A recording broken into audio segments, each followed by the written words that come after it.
28절, 마태복음 8장 28절부터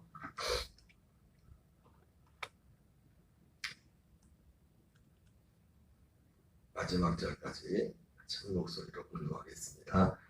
또 예수께서 건너편 가다라 지방에 가시매 귀신 들린 자 둘이 무덤 사이에서 나와 예수를 만나니 그들은 몹시 사나워 아무도 그 길로 지나갈 수 없을 지경이더라. 이에 그들이 소리질러 이르되 하나님의 아들이여 우리가 당신과 무슨 상관이 있나이까? 때가 이르기 전에 우리를 괴롭게 하려고 여기 오셨나이까 하더니 마치 멀리서 많은 돼지떼가 먹고 있는지라. 귀신들이 예수께 간구하이르되 만일 우리를 쫓아내시려면 돼지떼에 들여 보내소서 하니 그들에게 가라 하시니 귀신들이 나와서 돼지에게로 들어가는지라. 온 떼가 비탈로 내리더라. 바다에 들어가서 물에서 몰사하거늘 치던 자들이 달아나 시내에 들어가 이 모든 일과 귀신 들린 자의 일을 고하니 온 시내가 예수를 만나려고 나가서 보고 그 지방에서 떠나시기를 간구하더라. 아멘. 오늘은 마태복음 8장 28절부터 31절까지 말씀을 통해서 예수님께서 가다라 지방에 가셔서 또는 마가복음과 누가복음에서는 거라사 지방이라고 말씀하시는데 갈릴리의 남동쪽 8km쯤 떨어진 그 지역에 있는 가서 귀신 들린 자를 치료하신, 특별히 이 마태복음에는 나와 있지 않지만 마가복음과 누가복음에는 군대 귀신 들렸다 이렇게 말씀하고 있어요. 참 희한하네요. 제가 오늘 이 성경을 보면서 그렇게 성경을 이걸 낯익은 성경인데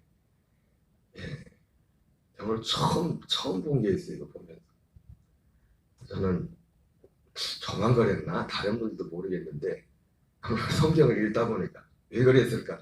성경을 이게 한두 번 여기 읽은 게 아닌데 이 군대 귀신 들린 자가 이 귀신 들린 자가 한 명인 줄 알았더니 두 명이네. 두 명을 알고 계셨어요? 보니까 두 명이에요. 두 명. 저는 여태까지 한 명인 줄 알았어. 돼지떼가 다른 복음서에는 돼지가 그래서 이제는 이 군대 귀신 들린 이 귀신이 먼저 예수님을 알아보고 예수님께 와서 자기들이 알아서 무릎 꿇고 지금 나가려고 준비하고 있잖아. 근데 어디로 갈 건가 지금 문제지. 지금 귀신들이 귀신이라는 것이 참 믿지 않는 사람들 가운데는 정말 두렵고 참 강력한 존재지만 하나님의 아들 예수님 앞에서는, 믿는 자들 앞에서는 사실 귀신이라는 정체는 아무것도 아닙니다. 그리고 오늘 본문 나오지만 귀신 들렸던 사람이 귀신이 나갔다고 해서 그 사람이 구원받은 건 아니에요. 엄청나 지금 계산해 보니까 모르겠어요. 지금 뒤를 보겠지만 오늘 두 명을 다 고친 건지 다시 봐야겠네. 나는 한 명. 이때까지 희한하네. 성경을 보면서도 다른 사람들 물어봐야겠어. 이게 귀신 들렸던 사람이 몇 명인가 지금 여기 보니까 둘이라고 나와 있는데 지금 우리 성경을 보면서 여태까지 한 명, 그리고 그 한 명 안에 어쨌든 돼지 2,000마리가 죽었으니까 그 안에 귀신이 2,000 귀신 2,000마리라고 하기 표현이 괜찮은가 모르겠네요. 2,000 귀신이 있었는데 그래서 우리 지금까지 그 귀신 한 사람 안에 돼지가 이 귀신이 2,000이 있었다 생각했는데 더 다시 봐야겠어요. 오늘 처음 봤어. 오늘 읽으면서 예수님이 가다라 지방에 갔는데 귀신 들린 자 둘이 무덤 사이에 나와서 예수를 만나니 그들은 몹시 사나워 아무도 그 길로 지나갈 수 없을 지경이더라. 참 이게 아까도 말씀드렸지만 믿는 자들 우리에게는 귀신의 정체가, 귀신이라는 존재가 사실 어떻게 보면 아무것도 아니죠. 우리가 하나님의 아들로서 우리가 예수님과, 물론 예수님, 창조주 예수님과 우리가 예수님은 어쨌든 육을 입고 왔어서 하나님의 아들, 또 히브리서에 보면 우리를 형제라 부르기를 부끄러워하지 않는다면서 그런 존재로 우리를 복음 안에서 우리를 거듭나게 하신다고 하셨지만, 그래도 그분은 창조주시고 우리는 피조물이죠. 그래도 예수님은 육을 입고 있을 때 그분은 죄가 없으면 완전하신, 사람으로서도 완전하신 분이라고 했었죠. 그럼에도 불구하고 우리가 하나님의 아들로 산다는 것은 바로 그러한 것입니다. 믿지 않는 자들에게 예수님의 귀신이라는 정체는 정말 우리가 상상할 수 없을 정도로 엄청난 공포와 저주와 두려움의 대상이지만은, 우리가 믿음 안에 복음 안에 들어왔을 때 귀신의 정체는 사실은 아무것도 아닙니다. 정말 우리가 두려워할 존재는, 두려워할 분은 다른 분이 아니라 마태복음 10장 28절 말씀처럼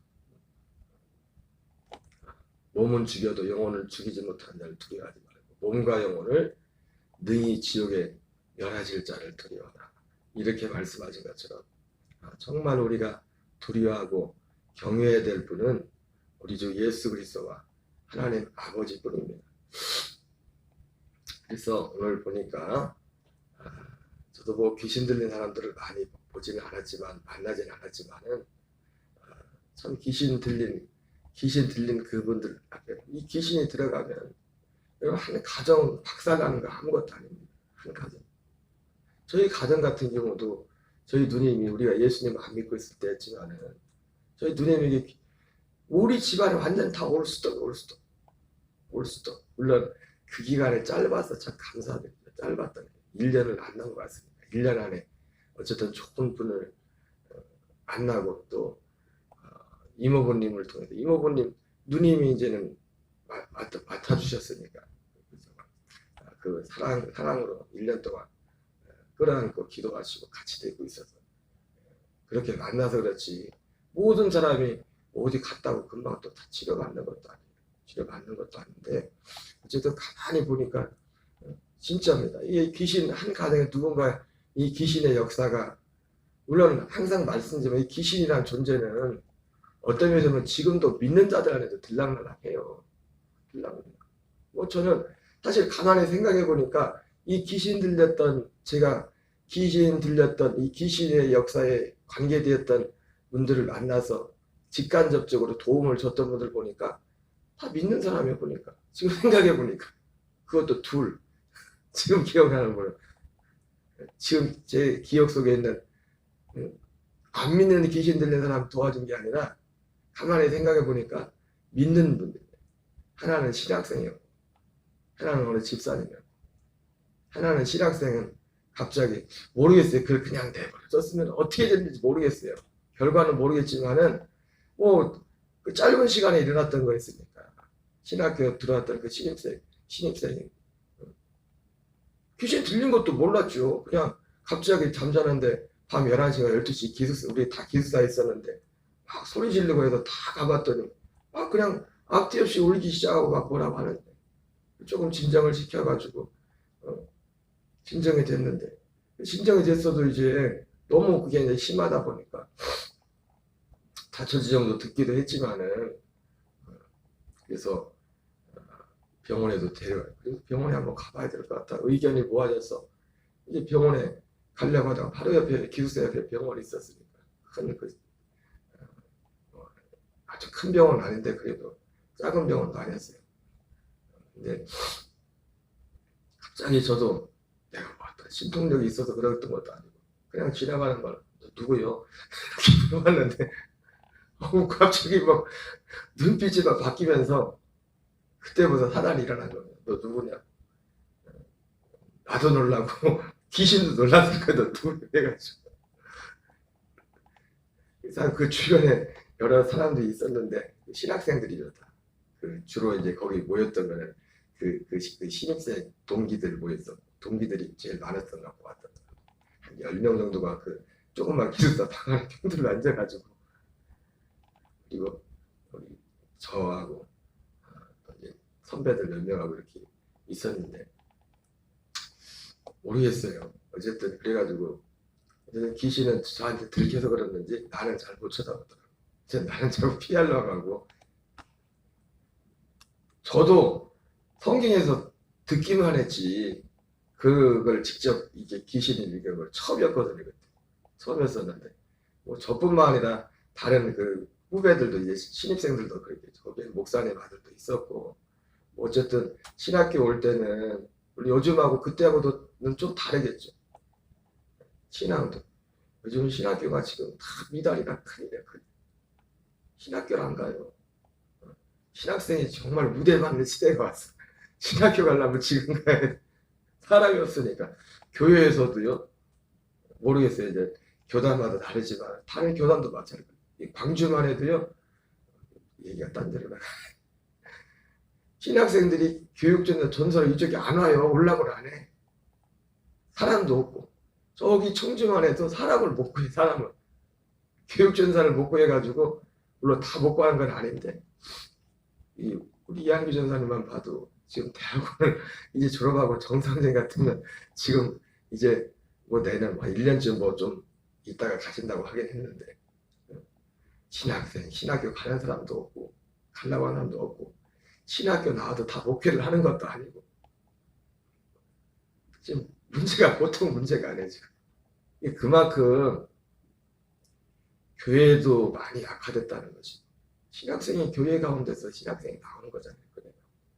참 그런 면에서는 저는 목회를 잘 못한 것 같아요. 신학생 한 명도 안 나왔어 우리 교회에서.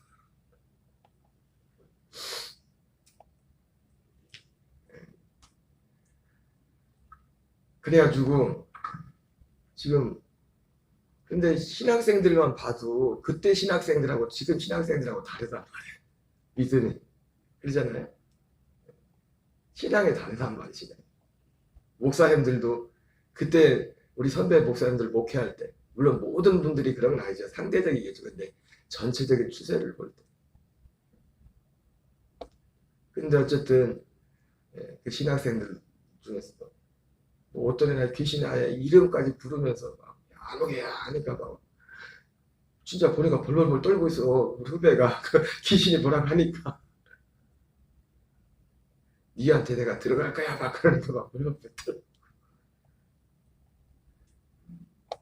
우리가 조금만 성경을 그대로 믿고 믿으면 사실은 귀신이라는 존재는 사실 아무것도 아니거든요. 믿는 자. 귀신은 정말 두려운 존재가 아니라 진짜 두려운 분은 하나님이시거든요. 예수님 말씀 그대로예요.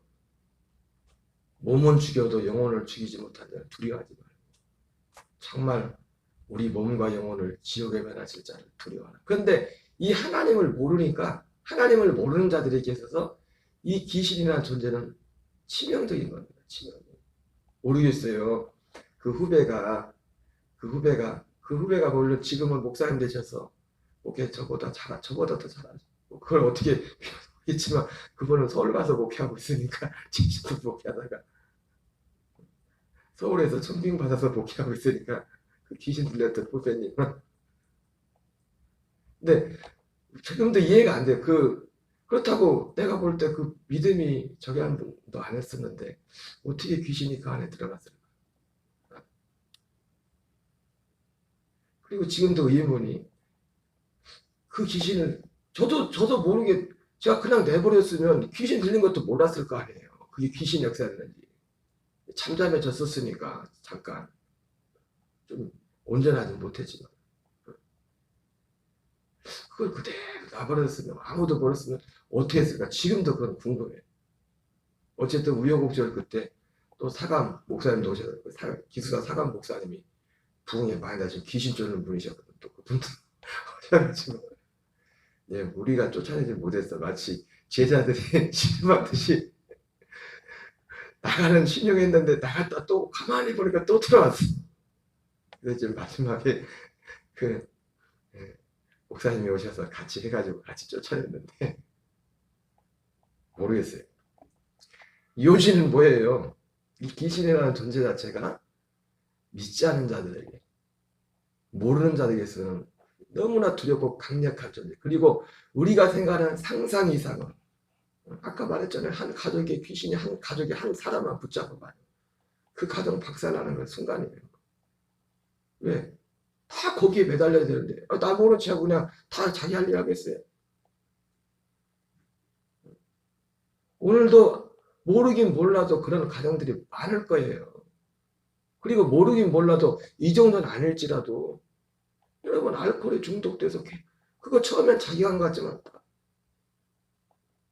귀신에 붙잡혀 귀신의 역사에 결국은 그 귀신이 그걸 붙잡고서 알코올 중독이란 것도 그렇고 여러분 그 조영기 목사님이 그 교회 개척하고 나서 천막교회 치고 나서 그 조영기 목사님 목회할 때 그 부흥의 시발점이 되었던 그 목회에 그분의 목회 철학에 있어서 목회하는 데 있어서 어떻게 보면 가장 그분이 목회자 세미나를 항상 빼놓지 않고 하는 걸 간증했어요. 함경도에서 이남하셨던 탈북하셨던 그 이초희 씨라는 분, 그 가정 그분 그 가정과의 만남이 조영기 목사님 목회의 전환점이에요. 뭐 여러 어떤 전환점이 있었겠지만 조 목사님 목회하는 데 있어서 그 순복음교회가 세워진 데 있어서 가장 결정적인 역할을 했던 경험 만남이 뭐냐면 이초희 씨와 만남이었어요. 그 이초희 씨란 분 집에 이 조영기 목사님이 전도하러 갔을 때 예수 믿고 천당 가라고 하니까 그분이 하는 말이 틀린 말 한 건 아닙니다. 맞는 말이죠. 근데 어쨌든 이분은 하나님도 모르는 분이고 이런 분인데 천당 이거 봤어? 얘가 지옥 네가 봤냐? 당신이 봤냐? 얘가 지옥이다. 여기가 지옥.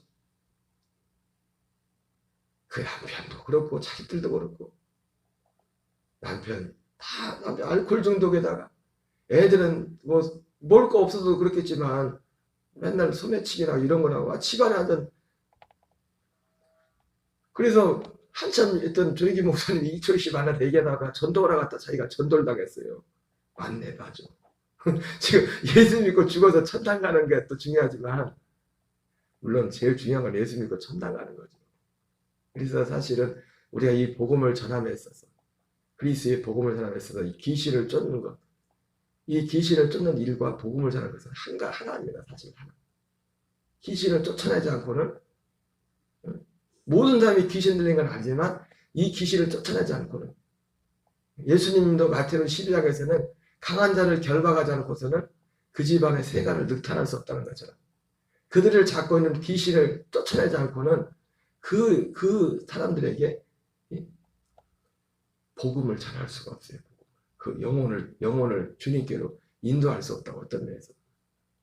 그래서 주 목사님이 천막교에 다시 돌아와가지고 성경을 다시 읽다 보니까 있는 걸 오늘 저도 성경 보면서 2명 했다는 걸 처음 본 것처럼 참 세상에 오늘 다시 예배 끝나고 나 다시 봐야겠네. 이 성경도 다시 보고 마가복음도 다시 보고 누가복음도 다시 봐야겠네. 2명 했네. 2명. 난 1명인 줄 알았는데 조영기 목사님이 아니 이분도 병의 치료를 받고 뭐 그런 하나님의 은혜로 죽었다 살아난 분이에요. 그래서 신학을 하신 분이잖아요. 근데도 성경에 다시 보이는 거야. 예수님이 한 거 보니까 맨날 귀신 날마다 밥만 먹으면 했던 게 귀신이 고 병장을 지고 그런 거 아니네 보니까. 물론 다른 천국 복음을 전했지만 그래서 가서 조영기 목사님이 다시 이초희 씨를 전도하라 그래가지고 처음에 가서 예수 믿고 천당 갑시다 얘기했다가 말을 바꿨어요. 예수 믿고 복 받자 뭐 그런 식으로. 그런데 희한한 건 뭐냐면 이 사람이 예수 믿고 복 받자니까 쫓아오더래. 쫓아와서 뭐 어떻게 해야 되냐고 해서 이제 교회를 데리고 갔더만 5,000원 주고 교회를 세웠으니 5,000원짜리 천박 사다가 교회를 쳤으니 뭐 얼마나 교회 갔겠어요. 이철 씨가 조영기 목사님 딱 두르려고 집 발자나 내 발자나 똑같아. 그런데도 예수 믿고 복 받자는 그 말이 어쨌든 마음에 들어가서 그것 때문에 교회를 그때는 뭐 할 일도 없고 그때 얼마나 6.25 끝나고 나서 58년도에 순복음교회가 개척됐으니까 얼마나 힘들 때입니까. 할 일이 있어요. 남는 건 시간밖에 없는데 남는 건 지금도 우리가 많은 시간을 우리는 너무 바빠요. 그죠 요즘 기도하기도 바쁘고 뭐 예배도 뭐 주일날 한번 예배 드리 그것도 힘들어하는데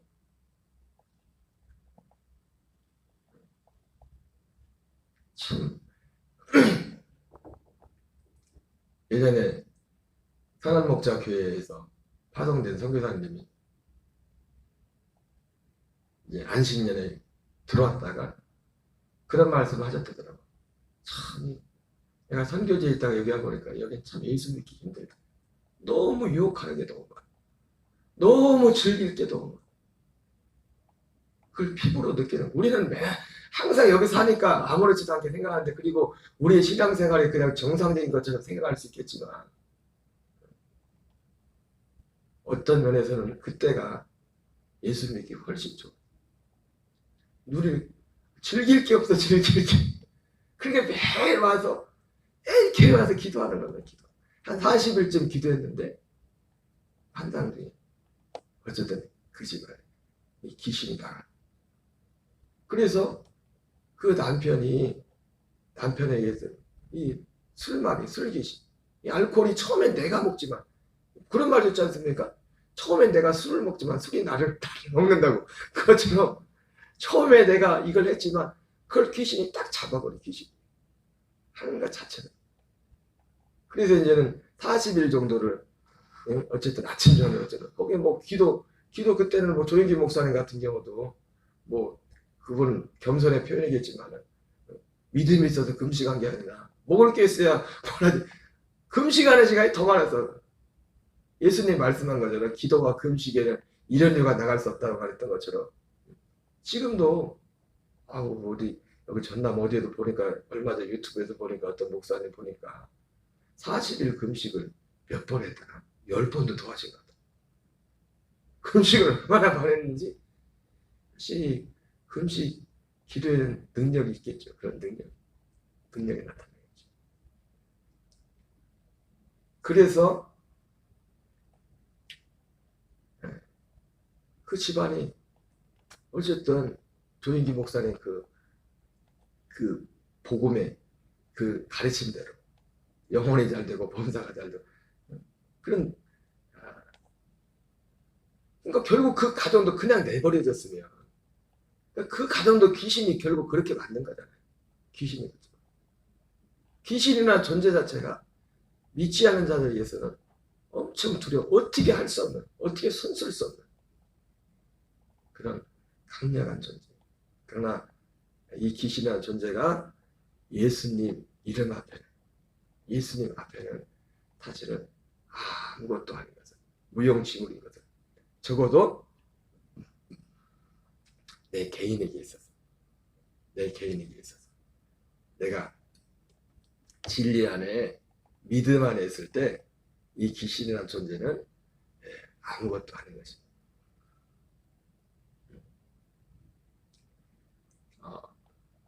그 이호성이라는 1994년인가 95년대 그 박효진 장로님 간증할 때 항상 빠야놓지 않고 하는 간증 중에 그 이호성 씨 있지 않습니까? 자기 일가족 5명을 살해했다. 그 박효진 장로님이 아주 궁금해서 그 사람을 만나고 싶었는데 마치 자기 구치소로 와가지고 그 사람을 만나가지고 아무리 쳐다봐도 이 사람은 사람 목숨을 고사하고 팔이 하나도, 그러니까 이 박효진 장로님도 그렇고 사람을 많이 만나는 사람들은 반점쟁이가 된다. 이렇게 얼굴만 보면 이 사람은 어떤 사람이다. 그분이 박효진 장로님이 다 죄수들만 이게 만나다 보니까 딱 들어오면 이놈은 소매치기고 딱 얼굴만 보면 무슨 죄 짓고 들어오는지 보이는데 이분은 하도 그런 사람들을 많이 만나가지고. 근데 그분이 장로님이 이렇게 보니까 사람은 고사하고 팔 하나도 못 쥐기더래요. 자초지정을 들어봤더니 이 사건이 일어나기 며칠 전부터 사람 같기도 하고 여우 같은 그런 존재가 와서 빙빙 돌다가 어느 날 와가지고 실제로 와서 죽이라고 하는 거. 죽이라고. 어떻게 맨정신으로 죽입니까? 근데 그 귀신의 힘이 너무 세가지고 오늘 이 귀신이 무덤 쌓여 있는 이 귀신들이 여기는 오늘 마태복음 굉장히 간략하게 표현되어 있지만은 다른 복음서에는 어떻게 됐어요? 너무 무서워가지고 쇠고랑으로 채놔도 사람들이 어떻게 해서 쇠고랑으로 묶어놨는데도 그저 다 끊어버려. 이 귀신의 힘이란 게 강력한. 사람의 힘을 어떻게 되지 못해요. 예수님 이름, 오직 예수님의 이름이 아니고서는, 그래서 이제는 이호성 씨를 전도하게 됐는데, 이호성 씨가 그래서 이제 어떻게 우여곡절 끝에 이 이호성 씨를 공격하라고 왔던, 죽이려고 왔던, 뭐가 왔대. 지금 박신양님하고 대화하고 있는데도 뭐가 왔대. 뭐가 얼굴 이렇게 자꾸 쳐다보길래 박신양 의원님이 뭐가 왔지. 그러니까 어떻게 하시냐고. 내가 봐서 그러는 게 아니라 저도 귀신을 한 번도 본 적이 없어요. 여러분 자꾸 뭘 보려고 하지 마세요. 자꾸 뭐가 보이는 거는 그 정상적인 게 아니에요. 너무 자꾸 뭐를 보면은. 그래서 우여곡절 끝에 해가지고 이제는 예수님 영접시켜서 이제 그 방으로 들여보냈는데 며칠 있다 가보니까 그 방이 다 전도가 된 거예요. 자초지정을 들어보니까 이 귀신이 호성이를 죽이러 갔대. 그래가지고 막 거의 이제 목숨이 끊어지기 직전까지 갔는데 박현 장로님이 가르쳤던 기도 나사렛 예수 그리스도의 명하노니 더러운 귀신아 떠나가라. 그 기도문도 다 생각이 안 나서 막 계속 고민하는 겁니다. 뭐라고 했지. 그죠? 귀신은 얘를 지금 죽여서 승명하기 직전인데 그래가지고 그냥 예수 이름으로 명하노니 더러운 귀신아 떠나가라. 생각나는 것만 했더니 귀신이 떠나가서 그걸 옆에서 같이 깜빵에서 지켜보고 있던 사람들이 벌벌벌 떨고 있는 거예요. 귀신이 가도 멀리 안 갔을 텐데. 그래가지고 그 사람이 그 방 사람들이 다 전도가 된 거예요. 여러분 이호성은 호성이라는 사람은 교회 다닌 적도 없고 예수도 안 믿었잖아요.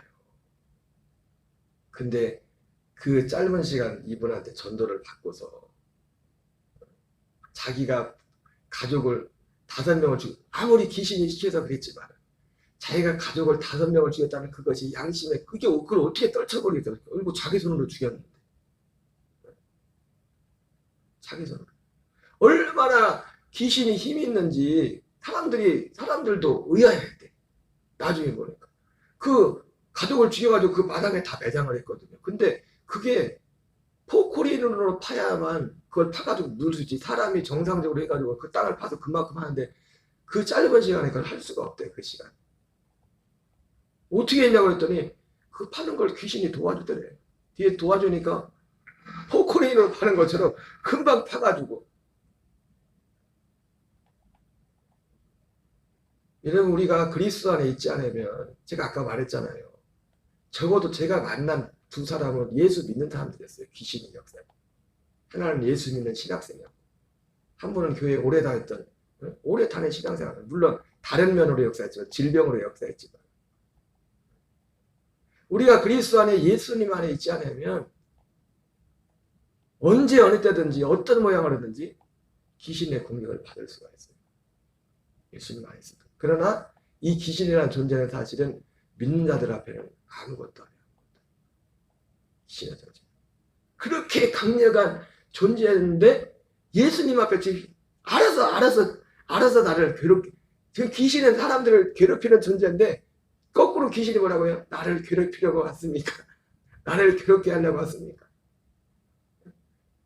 우리가 진짜 하나님 아들들이 가면 귀신들이 괴로워요. 막 벌써 알아보고서 괴로워. 귀신이라는 존재는 그래요. 귀신이라는 존재. 그러나 믿지 않은 자들이 있어. 또 반대로 우리가 믿음 밖에서 우리가 예수 믿는다고 하면서도 제대로 믿지 않고 그 입술로만 믿고 우리가 형식적으로 할 때 귀신이 어느 한 순간에서 어떤 부분에서 완전히 한 순간에 쑥 떼밭을 만들 수 있어요. 귀신이었어요. 어쨌든 그러나 우리가 귀신을 두려워할 건 아닙니다. 우리가 정말 두려워할 존재는 하나님이죠. 우리의 구원자 되시지만 우리가 항상 사도 바울이 두렵고 떨림으로 구원을 이루어 가라고 했던 것처럼 그분 안에서 그분을 더욱더 가까이 하고 섬기고 예배하는 이것이 필요한 일이 있습니다. 오늘 이 귀신들에 대한 사람이 그래서 참 감사한 건 뭐냐면 정신이 온전해졌어요. 여러분, 정신이 온전해졌다고 이게 끝난 게 아니에요. 정신이 온전해진 건 뭡니까? 보통 사람들 길 지나가도 예수 밖에 있는 사람들도 정신이 다 온전하잖아요. 그냥 구원받은 거 아니잖아요. 참 감사한 것은 이 사람이 귀신이 나왔어도 어떻게 해요? 다시 물 없는 곳을 찾아다 다시 들어온다고 마태복음에 나왔잖아요. 이 사람이 어떻게 합니까? 자기에게 일어난 일을, 물론 지금 온전한 복음 진리는 아니지만은 그것이 어떻게 보면 어떤 면에서 진리한 행하는 것이 하나의 중요한 모습이 뭐예요? 자기에게 행한 일들을 대가볼리의 지역에 가면서 그걸 다 전파하면서, 쉽게 말하면 전도하고 다녔다. 주님을 전하고 주님을 나타내면서. 여러분, 우리가 저 사람이 진리 안에 있는가 진리 밖에 있는가, 그것에